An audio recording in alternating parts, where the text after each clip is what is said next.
হযরতে আনাস ইবনে মালিক রাদিয়াল্লাহু আনহু থেকে বর্ণিত, তিনি বলেন, আল্লাহর হাবিব রাসূল আকরাম সাল্লাল্লাহু আলাইহি ওয়াসাল্লাম ইরশাদ করেন, তোমরা জ্ঞান অন্বেষণ করো যদিও চীন দেশে হয়, কেননা জ্ঞান অন্বেষণ করা প্রত্যেক মুসলমানের জন্য ফরজ। উতলুবুল ইলমা ওয়ালাউ বিসসিন, সুদূর চীন দেশে গিয়ে বিদ্যা অর্জন করো। নিচে লেখা আল হাদিস। কি লেখা? কি লেখা? সুদূর চীন দেশে গিয়ে বিদ্যা অর্জন করো। দেয়ালে লেখা অনেক শিক্ষা প্রতিষ্ঠানের, নিচে লেখা আল হাদিস। শিক্ষা প্রতিষ্ঠানের ওই ব্যক্তিকে আপনি বুঝান, ভাই আপনি যে এটার নিচে লিখলেন আল হাদিস, আল হাদিস মানে আল্লাহ নবীর বক্তব্য, এটা নবীর বক্তব্য না। আল্লাহ নবী জিন্দিগিতে এমন কথা বলে নাই। নবীজি এমন কথা বলে নাই।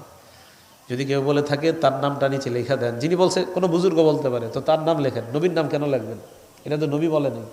বলেন নবী বলছে? নবী বলেনি না। দুই তিনজন গণ, আমি তো ওভার কনফিডেন্স নিয়ে বলতেছি, বলি নাই। যদি পারেন, কেউ যদি প্রমাণ করতে পারেন যে বলছে, তো আমি কমো হা বলছে, কিন্তু এটা তো জীবনে প্রমাণ হবে না। বললাম না, প্রমাণ মানে ওই যে চাপার জোরে যত্ন করতে পারি, কিন্তু কিতাবাদি থেকে না, এটা শিওর।